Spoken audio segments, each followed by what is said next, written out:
Good afternoon, members and friends of Calvary. It's time for your video devotion of the week. It comes this week from the book of Ephesians in chapter 5.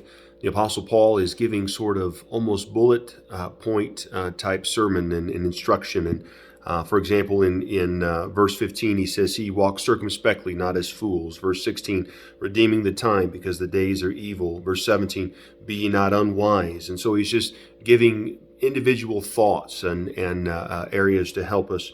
In verse number 21, he says this, "Submitting yourselves one to another in the fear of God." And then immediately after that, in verse 22 and through the end of the text, he deals with the husband and wife, and then also the local New Testament church relationship. And so right in there, he says, "Submitting yourselves one to another in the fear of God." And submitting yourself means to place yourself under someone else's authority or under someone else's desire.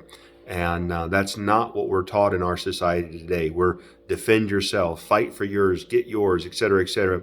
And I have just written here, eliminating pride. Eliminating pride will help every relationship.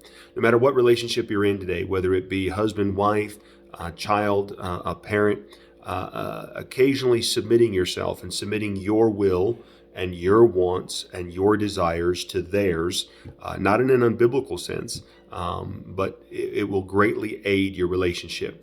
And there's no doubt that there's a reason why this is the preamble, if you would, to speaking of home and in the marriage and in church. And sometimes we defer our will. Well, I wanted that parking space. I wanted that spot. I didn't want to sing that song. I wanted to sing that song.